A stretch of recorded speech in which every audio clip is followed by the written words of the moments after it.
چونکہ انسان کے خسارے کا بہت بڑا گواہ خود زمانہ ہے۔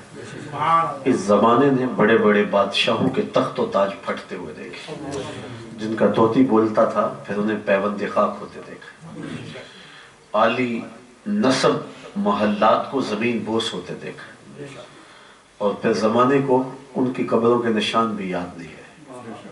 دنیا پر کتنے فرعون آئے، کتنے حامان اور قارون آئے، لیکن آج دنیا ان کی قبروں کے نشان بھی نہیں جانتی۔ آل ساسان نے 3150 سال ایران پہ حکومت کی ہے، لیکن آج آل ساسان کا دنیا نام بھی نہیں جانتی۔ اتنا طویل دور حکمرانی کہ 150 حکمران یکے بعد دیگرے اس ایک خاندان کے تخت نشین ہوئے، لیکن آج دنیا نام بھی بھول گئی۔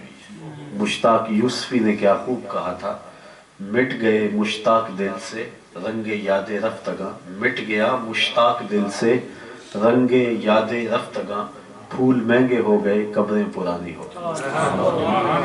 تو کسی کو یاد نہیں رہتا، نام مٹ جاتے ہیں، نشان مٹ جاتے ہیں۔ میاں صاحب نے کہا تھا جنہ باجو ایک پل نہیں سجیندے اور شکلیں یاد نہیں۔ تو پھر کہا خسارہ ہے، قسم ہے زمانے کی انسان خسارے میں ہے، انسان کے خسارے کا بہت بڑا گواہ خود زمانہ ہے۔ دوسرا معنی یہ کیا کہ خسارے سے مراد وقت زمانے سے مراد جو ہے وہ وقت عصر ہے۔ سورج جب مائل بغروب ہو جائے اور ہر شے کا سایہ اصلی سائے کے علاوہ 2 گنا ہو جائے تو علماء کہتے ہیں کہ وقت عصر شروع ہو گیا۔ تو اس وقت سے لے کے غروب آفتاب تک کا وقت عصر ہے۔ تو عصر کے وقت کی قسم کر کے انسان کے خسارے کو بیان کیا کہ غافل انسان کو تنبیہ ہو سکے کہ جس طرح سورج جب عصر کے وقت پہ پہنچتا ہے تو بہت جلد غروب ہو جاتا ہے، تیری زندگی بھی بہت جلد ڈوبنے والی، دیگر دن گیا محمد اوڑک نو ڈوب جانا۔ تیسرا معنی نماز عصر ہے، عصر سے مراد، تو اگر یہ مراد ہے تو نماز عصر چونکہ نازک وقت میں ہوتی ہے، گھر جانے کی بھی جلدی، اور گاہک بھی دکان پہ آ کھڑا ہوا، دکان بھی سمیٹنی ہے، تو ان مراحل میں لوگوں کی نماز عصر رہ جاتی ہے، یا پڑھنے والے بھی اس کو ذرا جلدی جلدی پڑھ لیتے ہیں کہ گاہک بھی کھڑا ہے دکان پہ اور جا کے دکان بھی سمیٹنی ہے، تو جلدی جلدی نماز پڑھی اور چلے گئے۔ تو کہا گیا رزق کی تلاش میں رازق کو بھول نہ جانا، اور عصر کی نماز ضائع نہ کر دینا، اور خسارے کا سودا نہ کرنا۔ چوتھا معنی جو ہے اس پہ امام راضی کو بھی مزہ آیا، اور مجھے پڑھتے ہوئے بھی لطف آیا، اور آپ کو سنتے بھی مزہ آیا۔ وہ کہتے ہیں عصر سے مراد زمانہ رسالت مآب صلی اللہ علیہ وسلم۔ تو کہا محبوب قسم ہے تیرے زمانہ حسین کی، بے شک انسان خسارے میں ہے۔ تو محبوب کے زمانے کی قسم کر کے انسان کے خسارے کو بیان کیا۔ اللہ اکبر۔ اس پر امام راضی باقاعدہ دلیل دی، کہا سورۃ البلد میں اللہ نے محبوب کے مکان کی قسم کی، لا اقسم بہذا البلد۔ یہ صورت بالاتفاق مکی ہے، اور ہذا کا اشارہ قریب کے لیے ہے، تو یقیناً یہاں سے مکہ ہی مراد ہے۔ تو کہا مجھے اس شہر کی قسم، یعنی شہر مکہ کی قسم۔ اللہ اکبر۔ اچھا ذرا غور کیجئے، یہ کیوں نہیں کہا کہ مکہ کی قسم، کہا کہ مجھے اس شہر کی قسم۔ تو اگر آگے کچھ نہ کہا جاتا تو شاید ہمیں یہ نہ کہا جانے دیا جاتا۔ تو اللہ تعالیٰ نے فرمایا محبوب مجھے قسم ہے اس شہر کی۔ اچھا انسان کا ذہن اس شہر کی گلیوں کا طواف کرنے لگا کہ اس شہر کی قسم کیوں کی گئی ہے۔ یہاں مقام ابراہیم ہے، یہاں چاہ زمزم ہے، یہاں صفا و مروہ ہے، مزدلفہ ہے، منا ہے، عرفات ہے، قدم قدم پہ جلوے بکھرے ہیں، انوار کا جھرمٹ ہے، کعبہ شریف پہ ہر لہجہ 120 رحمتوں کا نزول ہوتا ہے، اس کا ہر کونا ہر گوشہ نور سے معمور ہے، اور ہر سمت اجالے ہی اجالے ہیں، شاید اس لیے قسم کی ہو، شاید اس لیے قسم کی ہو۔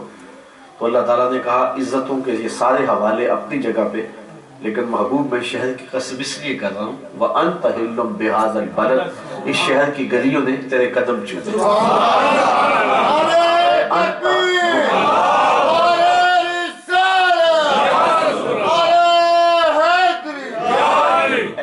انت مقیم فی ھذا البلد، اس لیے کہ شہر میں آپ کی اقامت جو ہے، اس شہر کی ہواؤں نے آپ کے سانسوں کی مہک سن لی، اس لیے مجھے شہر کی قسم کہ یہاں آپ جو رہتے ہیں۔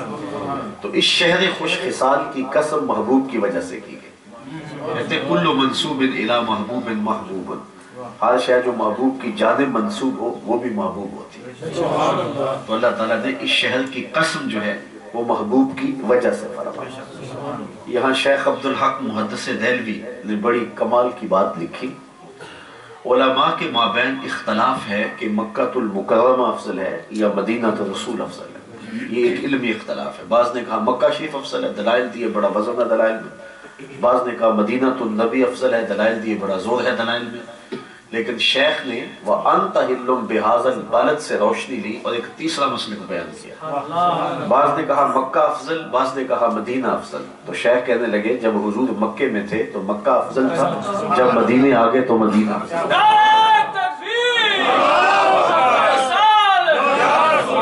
جدھر جدھر سے وہ گزرتے گئے مجد و شرف بھی پیچھے پیچھے۔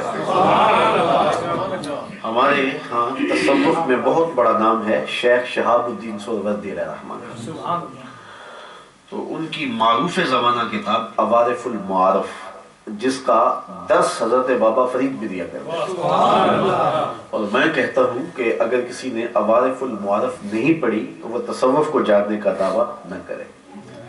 آج مصیبت یہ ہے کہ جس طرح فارمی چوزے تیار ہوتے ہیں اتنے عرصے میں پیر تیار ہو جاتا ہے، یہ کوئی تماشا تو ہے نہیں، لیکن ہر نئی میں رازدار دی شدے والی بات جو اقبال نے کہا تھا آج ہم اپنی آنکھوں سے دیکھ رہے ہیں۔ تو عوارف المعارف میں ایک مرید نے حضرت شیخ سے پوچھا حضرت مجھے بتائیے اس کائنات میں سب سے افضل جگہ کون سی ہے؟ تو شیخ نے برجستہ فرمایا بیٹے وہی جگہ جہاں حضور کا روضہ انور ہے۔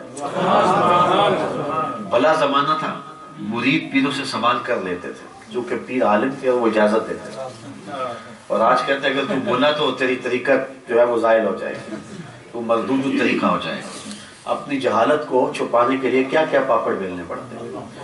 تو کہا کہ حضرت سب سے افضل جگہ کون سی ہے؟ تو شیخ نے کہا بیٹے وہی جگہ جہاں حضور کا روضہ انور ہے۔ تو مرید نے دوسرا سوال کیا پھر ہم جنت کی آرزو کیوں کرتے ہیں؟ تو اس زمانے میں لوگ جنت کی آرزو بھی کرتے تھے۔ یہ تو بعد میں ایک دور آیا نا کہ اسٹیجوں پہ پڑھا جانے لگا کہ ہوئے تو کیڑی جنت دا کرنے تذکرہ، نہیں اسی جنت کا جس جنت کے لیے حضور ہاتھ پھیلا پھیلا کے دعائیں مانگتے تھے۔ اللہ اکبر۔ تو کہا پھر ہم جنت کی آرزو کیوں کرتے ہیں؟ تو شیخ نے جو جواب دیا وہ سننے کے قابل ہے۔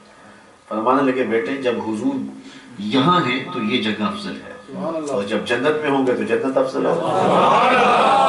مکے میں ہے تو مکہ افضل، مدینے میں ہے تو مدینہ افضل، جنت میں ہے تو جدھر جدھر سے گزرتے گئے مجد و شرف بھی پیچھے پیچھے رہا۔ یہاں نشور وادی کا لہجہ دیکھیے، چند لمحوں کے لیے ٹھہرے تھے تم جس پیڑ کے نیچے، چند لمحوں کے لیے ٹھہرے تھے تم جس پیڑ کے نیچے، سنا ہے آج تک اس پیڑ کا سایہ مہکتا ہے۔ مکے میں ہے تو مکہ افضل ہے، مدینے میں ہے تو، اور جنت میں ہے تو۔ اس کو ہم ایک حدیث سے معیت کر لیتے ہیں، اس کی تائید ایک حدیث سے ہو جائے۔ آپ جانتے ہیں علماء سے سنا ہے کہ پہلی صف کا جو شرف ہے اگر لوگوں کو پتہ چل جائے کہ کیا ہے تو لوگ پہلی صف میں کھڑا ہونے کے لیے قرعہ ڈالیں۔ ابھی حضرت کہہ رہے تھے کہ پیچھے بیٹھنے کا مزہ بھی تو ہے لیکن جو لطف آگے ہے وہ پیچھے نہیں ہے۔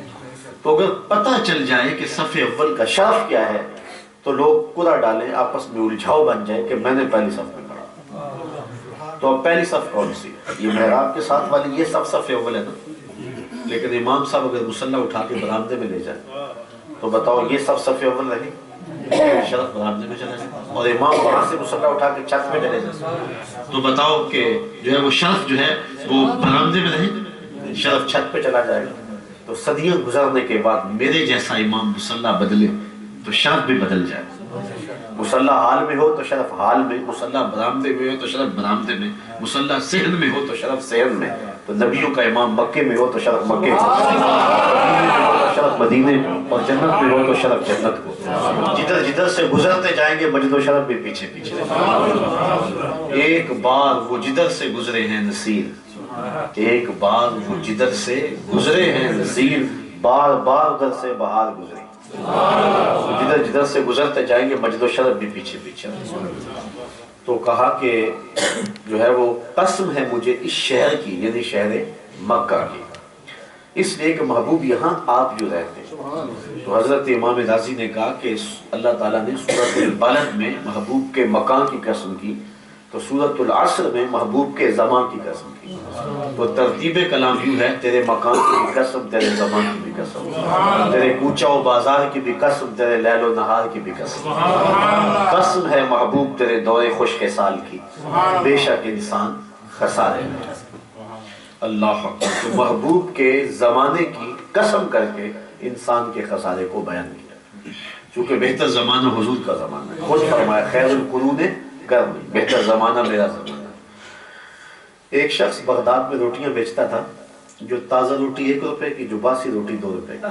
کسی نے روک لیا کہ یہ عجیب ریٹ ہے، باسی روٹی تو 8 آنے کی ہونی چاہیے، پوری دنیا پہ یہ ضابطہ ہے اور تم اس کو الٹا 1 روپیہ مہنگے بیچ رہے ہو۔ اس نے کہا نہیں خریدتے تو نہ خرید، میرا ریٹ یہی رہے گا۔ کہا یہی رکھنا، لیکن وجہ بھی تو بتا کہ یہ باسی روٹی سستی ہونی چاہیے، تم مہنگے داموں بیچ رہے ہو۔ اس نے کہا سنو پھر، یہ جو باسی روٹی ہے یہ مہنگی اس لیے ہے کہ تازہ روٹی کی نسبت 1 دن حضور کے زمانے سے قریب ہے، اس غربت کی وجہ سے اس کی قیمت بڑھ گئی ہے۔ تو کہا قسم ہے محبوب تیرے زمانے کی، بے شک انسان خسارے میں۔ اللہ اکبر۔ اچھا پہلی بات تو یہ کہ آج کا انسان خسارہ مانتا نہیں، وہ کہتا میں تو خسارے میں نہیں ہوں، میں تو ہواؤں کے دوش پہ اڑتا ہوں، میں تو پانی کی تہ میں اترنے کے فن سے آشنا ہوں، میں تو گھنٹوں کی مسافتیں جو ہے وہ منٹوں میں لے آیا ہوں، پوری دنیا میری جیب میں ہے، گلوبل ولیج بن گیا پورا کائنات، پورا جہان، میں تو خسارے میں نہیں ہوں، میں تو چاند کی چھاتی رون چکا ہوں، میں تو مریخ کا سفر کر چکا ہوں، میں تو ایٹم کا کلیجہ شک کر دیا ہے، میں تو خسارے میں نہیں ہوں۔ آج کا انسان جدید انسان سے پوچھے وہ کہتا میں تو خسارے میں نہیں ہوں، یہ میری زندگی کا حسن دیکھو، میری زندگی کا جمال دیکھو، یہ لشکار مارتی مارکیٹیں، یہ عالی نصب پلازے، یہ تالکول کی بنی ہوئی سڑکیں، یہ خوبصورت بنگلے، یہ کوٹھیاں، یہ محلات، یہ زندگی کی آسودگی، یہ میں نے جو تمہارے چاروں طرف پھیلا ہوا حسن ہے، کیا تم دیکھتے نہیں ہو خسارہ تو گزر گیا۔ وہ جھونپڑیوں کا زمانہ تھا، وہ غار و کوہ کی زندگی تھی، پھٹے ہوئے کپڑے ہوتے تھے، نان شبینہ بھی میسر نہیں تھا، وہ خسارہ تھا، میں تو خسارے میں نہیں ہوں۔ آج کا انسان، آج کا مادی انسان خسارہ مانتا نہیں، اور رب کہتا ہے محبوب قسم تیرے زمانے کی یہ خسارے میں۔ تو انسان خسارہ مانے نا، اور رب محبوب کے زمانے کی قسمیں کر کے کہے کہ محبوب قسم تیرے زمانے کی یہ خسارے میں، تو پھر خسارہ کس چیز کا ہوا؟ تو علماء فرماتے ہیں خسارہ حیوانیت کا نہیں ہے، خسارہ انسانیت کا۔ ان الانسان لفی خسر، انسان خسارے میں ہے۔ اگر یہ ہواؤں کے دوش پہ ہوتا ہے تو کیا کمال ہے، یہ تو چڑیا بھی اڑتی ہے۔ اگر یہ پانی کی تہ میں اترنے کے فن سے آشنا ہو گیا وہ تو مچھلی بھی اتر جاتی ہے، یہ زمین کی کوکھ میں چلا جاتا ہے وہ تو چیوٹی بھی چلی جاتی ہے۔ انسانی کمال کیا ہے؟ تقدس، پاکیزگی، مروت، محبت، ایثار، دل کی دنیا، اور یہ لٹتی جا رہی ہے۔ بھائی بھائی سے ناآشنا ہے، گلے چیرے جا رہے ہیں، خون سفید ہو گئے، گھر کی آگ بجھی تو کچھ سامان بچا تھا جلنے سے، سو وہ بھی ان کے ہاتھ لگا جو آگ بجھانے آئے تھے۔ تو انسانیت تو خسارے میں چلی گئی۔ وہ اقبال نے کہا تھا کہ جو ہے وہ آسمان پر پرواز کرنے والے اپنے دل کی دنیا کو تو پا نہیں سکے، تو من سے تو ناآشنائی ہوگی، روح سے تو بیگانگی ہوگی، باطن تو اجڑا ہوا ہے، کپڑے تو سفید ہیں لیکن من گندا ہے، تو کیا فائدہ ہوا اس عروج کا؟ تو عروج وہ ہے جو باطن کا عروج ہے۔ دل بینا بھی کر طلب خدا سے کہ آنکھ کا نور دل کا نور نہیں ہے۔ تو انسانیت خسارے میں جا رہی ہے، اور محبوب کے زمانے کا انسان دیکھنا ہو تو تمہیں ابو بکر عمر جیسے انسان ملیں گے، تمہیں عثمان ولی جیسے لوگ ملیں گے، تمہیں بلال حبشی جیسے لوگ ملیں گے، تمہیں سلمان فارسی جیسے لوگ ملیں گے۔ لباس تو پھٹا ہوا ہے لیکن من سلا ہوا ہے، اور انگ انگ پہ جو ہے وہ ذرا میں معذرت چاہوں گا، توجہ بس میری بٹ جائے گی، آپ میری جانب توجہ رکھیں۔ وہ اقبال نے کہا تھا نظارے کے لیے جنبش مژگاں بھی بھار ہے، نظارے کے لیے جنبش مژگاں بھی بھار ہے، نرگس کی آنکھ سے تجھے دیکھا کرے کوئی۔ تو بات کر رہا تھا کہ انسان کا خسارہ یہ ہے کہ انسان کے دل کی دنیا جو ہے وہ لٹ گئی ہے. تو یہ ہے انسان کا خسارہ. اچھا، خسارے کا ایک اور پہلو بھی دیکھیے. حضرت سیدنا مولا کائنات علی المرتضیٰ رضی اللہ تعالیٰ عنہ فرماتے خسارہ یہ ہے کہ انسان اپنی سانسوں کو توڑ رہا ہے اور لمحہ لمحہ موت کے قریب ہو رہا ہے. یہ اس کا خسارہ ہے. یہ آپ یہاں رکتے ہیں جہاں اشارہ لگا ہو، تو یہاں تو میں نے نمبرنگ نہیں دیکھی، لیکن ہمارے ادھر ہوتی 60 سے نیچے آ رہا ہے، 50 سے نیچے آ رہا ہے، 40 سے نیچے آ رہا ہے. تو جب گنتی الٹی چلتی ہے تو بہت جلد کام زیرو تک پہنچ جاتا ہے. یہ زندگی کی سانسیں الٹی چل رہی اور ہم بڑے نہیں ہو رہے، ہم چھوٹے ہو رہے. اور یہ ہے انسان کا خسارہ. ایک بزرگ تھے، وہ فرماتے تھے مجھے سمجھ نہیں آتی تھی کہ انسان کا خسارہ کیسے ہے. میں سمرقند کے بازار سے گزر رہا تھا، وہاں برف کی ایک پٹی تھی جس کو ایک پتھر کی سل پہ رکھ کے کوئی شخص بیچ رہا تھا اور ساتھ آواز لگا رہا تھا. آج کل تو وہ پاپڑ بیچنے والے بھی آواز ہمارے ہیں، تو وہ پتھر کی سل پہ برف رکھ کے بیچ رہا تھا اور آواز یہ لگا رہا تھا ارحمو ارحمو من یذوب راس و مالہ، او گزرنے والوں میرے پہ ترس کھاؤ، مجھ سے برف لیتے جاؤ. میں ایک ایسا تاجر ہوں جس کا راس المال پگھلتا جا رہا ہے. تو کہتے ہیں جب اس نے یہ آواز لگائی نا تو میرے قدم رک گئے اور میں نے کہا صاحب مجھے ان الانسان لفی خسر کا ترجمہ سمجھ میں آ گیا. تیری برف پگھلتی جا رہی ہے، میری زندگی پگھلتی جا رہی ہے. تیری برف قطرہ قطرہ پگھلتی جا رہی ہے اور میری زندگی سانس سانس پگھلتی جا رہی ہے. یہ ہے خسارہ انسان. اب اس خسارے سے بچانا ہو تو اس نے کہا کہ اگر تو برف کو وقت پر بیچ لے، کوئی گاہک آ گیا، اس سے تو نے برف کے بدلے میں کوئی درہم لے لیا، کوئی دینار لے لیا، کوئی جنس لے لی، تو پھر تم نے اپنی برف کو بچا لیا، اپنے کاروبار کو خسارے سے بچا لیا. تو کہا میری سانسیں بھی پگھلنے جا رہی ہیں، لیکن اگر میں ان سانسوں کے بدلے درود پڑھ لوں، ان سانسوں کے بدلے سلام پڑھ لوں، ان سانسوں کے بدلے میں قرآن پڑھ لوں، ان سانسوں کے بدلے میں کسی دکھی کے سر پہ، کسی مصیبت زدہ کے سر پہ ہاتھ رکھ دوں، کسی یتیم کے سر پہ ہاتھ رکھ دوں، تو یہ میری سانسیں جو ہیں وہ لٹنے سے بچ جائیں گی، ورنہ پگھلتی ہوئی برف کی طرح پگھل جائیں گی اور میں خسارے میں چلا جاؤں گا. آپ یہ جو آپ کا وقت ہے، یہ سانسیں آپ بیچ رہے ہیں، لیکن اس کے بدلے میں آپ درس قرآن لے رہے ہیں، تو یہ سانسیں آپ کی بچ رہی ہیں. تو یہ ہے خسارے سے بچنے کا راستہ. تو حضرت مولا کائنات فرماتے ہیں کہ انسان اپنے سانسوں کے ذریعے جو ہے وہ اپنے آپ کو توڑتا ہے. تو اس طرح یہ خسارے کا سودا کرنا. اچھا، خسارے کا ایک اور پہلو بھی ہے، اس پر آپ کی توجہ مجھے درکار ہوگی. تھوڑا سا جمالیاتی انداز میں کسی نے کمال لکھا. وہ کہتا ہے کہ اللہ نے ایک شے کو ایک حسن دیا ہے، اسی شے کو دوسرے حسن سے محروم رکھا ہے، تو وہ شے کہتی ہے کہ میں خسارے میں. مثال کے طور پہ پھولوں میں خوشبو ہے، روشنی نہیں، تو پھول کہیں گے ہم روشنی کے خسارے میں ہیں. ستاروں میں روشنی ہے، چاند میں روشنی ہے، لیکن خوشبو نہیں ہے، تو چاند کہے گا میں خوشبو کے خسارے میں. بلبل کہتی ہے میرے پاس آواز تو سونی ہے لیکن میرے پنجوں میں زور نہیں. شیر کہتا ہے میرے پنجوں میں زور ہے لیکن میں اڑنا نہیں جانتا. کوئل کہتی ہے کہ میری آواز میں تو جادو ہے لیکن رنگ میرا کالا ہے. مور کہتا میرا رنگ بڑا سونا ہے لیکن میرے پاؤں بدسورت. تو ہر شے کے اندر کوئی نہ کوئی سکم رکھا گیا، کوئی نہ کوئی خسارہ رکھا گیا. انسانوں میں دیکھ لو، ایک بچے سے پوچھ لو تو وہ کہے گا میرے پاس بچپنے کی معصومیت تو ہے لیکن جوانی کا زور نہیں ہے. ایک جوان سے پوچھو، وہ کہتا ہے جوانی کا بانک پن تو ہے لیکن بڑھاپے کے تجربے نہیں. ایک بوڑھے سے پوچھو، وہ کہے گا بڑھاپے کے تجربے تو قطار اندر قطار ہیں لیکن بچپنے والی موج نہیں رہی. وہ اپنی خوشی سے آنا، وہ اپنی خوشی سے جانا. اور اقبال نے کہا تھا جنبش زنجیر در سے لطف آتا تھا مجھے. آج تو نغمے بھی نہیں نہ بہلاتے، اس وقت کوئی کنڈی ہلا کے چلا جاتا تو اس سے بھی مزہ آ جاتا. اپنے جل جانے کا بھی احساس نہیں تھا، جلتے ہوئے شعلوں کو چھیڑا کرتے تھے. اب تو ایک آنسو بھی باعث رسوائی ہے، بچپن میں جی بھر کے رویا کرتے تھے. وہ کیسا زمانہ تھا، وہ کیسا دور تھا. وہ کیا کسی نے کہا تھا کہ یہ دولت بھی لے لو، یہ شہرت بھی لے لو، بھلے چھین لو مجھ سے میری جوانی، مگر مجھ کو لوٹا دو